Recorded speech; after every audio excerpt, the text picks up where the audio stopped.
ہم ہر سال 25 دسمبر کو قائد اعظم کی سالگرہ مناتے ہیں، اور اس پہ ایک جو بات جس پہ ہمیشہ ڈسکشن ہوتی ہے وہ یہ ہے کہ قائد اعظم کس طرح کا پاکستان چاہتے تھے، ان کی کیا ویژن تھی پاکستان کے بارے میں، اور اس کے لیے ان کے مختلف مواقع پر بولے گئے الفاظ، ان کی مختلف جو تقریریں تھیں وہاں سے لے کے جو جملے، اس پہ ڈسکشن ہوتی ہے۔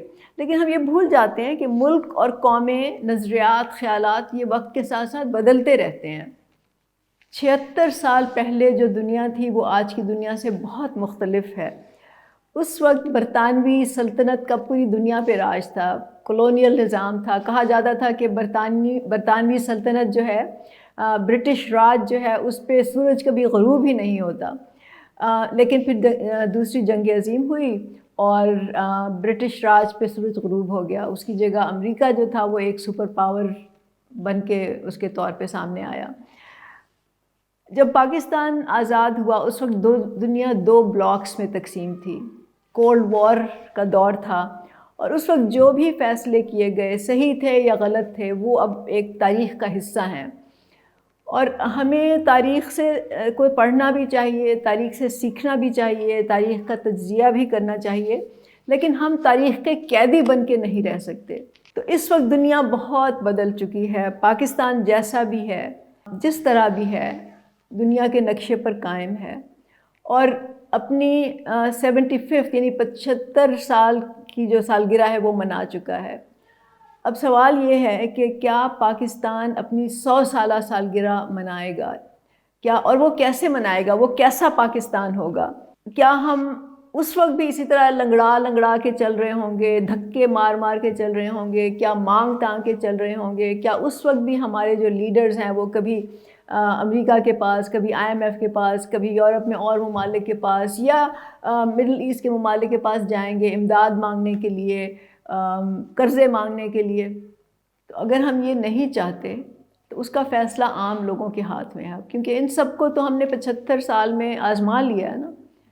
تمام جو بڑی سیاسی پارٹیاں ہیں، جو اس وقت تمام سیاستدان ہیں، وہ ملک کے فیصلے کرتے رہے ہیں، حکومتیں چلاتے رہے ہیں۔ تو اب سوال یہ پیدا ہوتا ہے کہ ہم کیسا پاکستان چاہتے ہیں، آپ کیسا پاکستان چاہتے ہیں؟ اس کے لیے ہمیں سوچنا ہوگا، ہمیں تصور کرنا ہوگا۔ آئنسٹائن نے ایک دفعہ کہا تھا کہ تصور یا امیجنیشن نالج سے یا علم سے زیادہ ضروری ہے۔ یہ بڑی دلچسپ بات ہے، اس نے یہ ایسا کیوں کہا تھا؟ کیونکہ جو نالج ہوتا ہے وہ تو وہی ہوتا ہے نا جو آپ نے سیکھا ہوتا ہے، دیکھا ہوتا ہے، سنا ہوتا ہے، پڑھا ہوتا ہے، ارد گرد جو آپ کو نظر آ رہا ہوتا ہے، تو وہ چیزیں آلریڈی موجود ہوتی ہیں۔ لیکن جو تصور ہوتا ہے، جو امیجنیشن ہوتا ہے، وہ ان چیزوں کے بارے میں ہوتا ہے جن کا ابھی وجود ہی نہیں ہے۔ وہ ایسی چیزیں ہوتی ہیں جو صرف شروع میں خیالات میں ہوتی ہیں، آپ کے تصورات میں ہوتی ہیں، آپ چاہتے ہیں کہ ایسا ہو جائے۔ اگر آپ نے کبھی سائنس فکشن کے ناول پڑھے ہوں یا سائنس فکشن کی موویز دیکھی ہوں تو آپ حیران ہوں گے، آپ کہیں گے کہ کیا ایسا بھی ممکن ہے، کیا ایسا بھی ہو سکتا ہے؟ لیکن اگر آپ پرانی سائنس فکشن کی موویز دیکھیں یا پرانی کتابیں پڑھیں تو آپ کو پتہ چلے گا کہ جو چیزیں وہاں پہ ایک نئی آپ کو سمجھ رہے ہیں کہ بالکل لگ رہا تھا کہ پاسبل ہی نہیں ہے، وہ چیزیں اب تک ہو چکی ہیں۔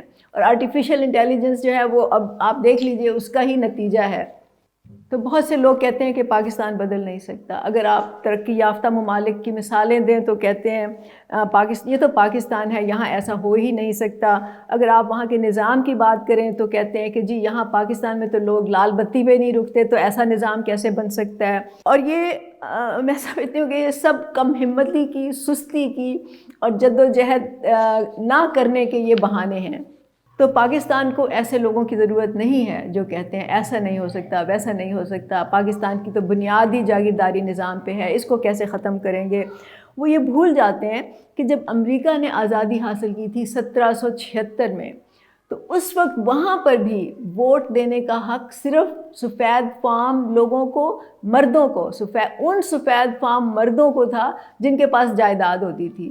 باقی کسی کو ووٹ کا بھی حق نہیں تھا۔ اس میں عورتیں تھیں، غلام تھے، ایتھنک منورٹیز تھیں، مذہبی منورٹیز تھیں، ایون کہ سفید فام مرد بھی تھے جن کے پاس جائیداد نہیں تھی۔ اور آپ اس وقت اب دیکھ لیں امریکہ میں ہر ایک کو ووٹ دینے کا حق ہے، ہر ایک کو اپنی رائے دینے کا اختیار ہے۔ اس وقت صرف وہ چند لوگ تھے، اور ان کی تعداد بہت کم تھی، جن کے پاس جائیداد تھی اور جو سفید فام تھے، لیکن باقی تمام لوگوں کو ان کے فیصلے ماننے پڑتے تھے، ان کا حکم چلتا تھا، ان کا سکہ چلتا تھا۔ لیکن پھر بہت سی تحریکیں چلیں، غلامی کا خاتمہ ہوا، غلامی کے خاتمے کے لیے تو وہاں خانہ جنگی ہوئی، سول وار ہوئی، پھر عورتوں کی تحریکیں چلیں، مزدوروں کی تحریکیں چلیں، مختلف جو سیگمنٹس تھے سوسائٹی کے سب کی تحریکیں چلیں، اور اس کے نتیجے میں سب لوگوں نے اپنے اپنے حقوق حاصل کیے۔ اس کے لیے انہوں نے پولیس کا تشدد بھی برداشت کیا، جیل کی سعودتیں بھی کاٹیں، کئی لوگوں نے تو اپنی جانیں بھی دیں اس کے لیے، لیکن آخرکار یہ پاسبل ہوا۔ اور یاد رکھیں کہ دنیا میں کوئی بھی پائیدار تبدیلی، سسٹینیبل جو چینج ہے، وہ عام لوگوں کی محنت سے آتا ہے، عام لوگوں کی تحریکوں سے آتا ہے، عام لوگوں کی جد و جہد سے آتا ہے، عام لوگوں کی ہمت اور جرأت سے آتا ہے۔ تو جیسا میں نے کہا کہ ملک بدلتے ہیں، قومیں بدلتی ہیں، اور یہ بات ٹھیک ہے کہ پاکستان جاگیرداروں نے بنایا تھا، پاکستان کی بیسس وہی تھی، اور پرابلم یہ ہے کہ وہ اب بھی پاکستان کو اپنی جاگیر سمجھتے ہیں۔ یہ ہم نے ختم کرنا ہے، یہ ہمارے لیے چیلنج ہے، کیونکہ جب تک یہ نظام رہے گا پاکستان نہیں ترقی کر سکتا، لوگ خوشحال نہیں ہو سکتے، تو ہمیں ماضی کی قید سے نکلنا پڑے گا۔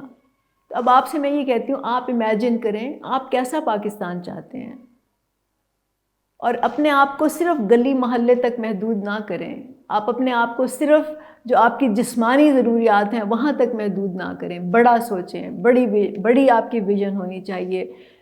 آخرکار تصور کا تو کوئی لمٹ نہیں ہے نا۔ تو میں آپ کو بتاتی ہوں میرا کیا تصور ہے، میں کیسے پاکستان چاہتی ہوں۔ تو مجھے ایسا پاکستان چاہیے جہاں نہ صرف لوگوں کی بنیادی ضروریات پوری ہو رہی ہوں، جس میں کہ جو آپ کی روزمرہ کی زندگی جس سے آپ بسر کرتے ہیں، کھانا، کپڑا، گھر، تحفظ، تعلیم، ٹرانسپورٹ، یہ سب چیزیں اس میں شامل ہیں۔ ایسا پاکستان ہو جہاں لوگ ذہنی طور پہ بھی آزاد ہوں، انٹلیکچولی بھی پھلیں پھولیں، نئی چیزیں سوچنے کی، نئی ایجادات کرنے کی، نئے خیالات، نئی تصورات، نئی تھیوریز، نئے آئیڈیاز پیش کرنے کی ان کو آزادی ہو، اپنے خیالات کا وہ اظہار کر سکیں، جہاں لوگ سیر و تفریح کے لیے جا سکیں، جہاں آرٹ، کلچر، میوزک، فلم، ان کے علاوہ سائنس، میتھ، ٹیکنالوجی، یہ سب جو ہے لوگوں کے لیے عام ہو، اویلیبل ہو، لوگ چاہیں تو ان کو استعمال کریں اور اپنی زندگی بہتر کریں، معاشرے کو بہتر کریں، جہاں انسان آزاد ہوں لیکن ایک دوسرے کی عزت کریں، اگر مختلف رائے ہے تو اس پہ ڈسکشن کریں، نہ کہ لڑائی جھگڑا کریں، ایک دوسرے کی بات کو سنیں، برداشت کریں، اس پہ لاجیکل آرگیومنٹس دیں۔ جو انسانوں کے رنگ، نسل، مذہب، قومیت کے جو فرق ہوتے ہیں وہ نیچرل فرق ہوتے ہیں، اس کو بجائے کمزوری سمجھنے کے اس کو ملک کی، قوم کی اسٹرینتھ سمجھنا چاہیے۔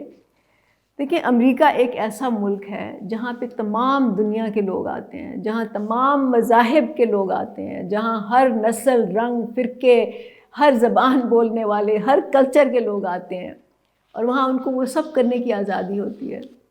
وہ آزاد ہوتے ہیں کہ اپنی عبادت کیسے کریں، وہ آزاد ہوتے ہیں اپنے تہوار کیسے منائیں، وہ آزاد ہوتے ہیں اپنی زبان بولیں، وہ آزاد ہوتے ہیں اپنی طرح کے کپڑے پہنیں۔ اور یہ سب لوگ جب آتے ہیں امریکہ تو یہ امریکہ کو اپنا ملک سمجھتے ہیں، اور پھر یہ اس کے معاشرے میں اپنی چیزیں ایڈ کرتے ہیں، اس سے معاشرہ مضبوط ہوتا ہے کمزور ہونے کے بجائے۔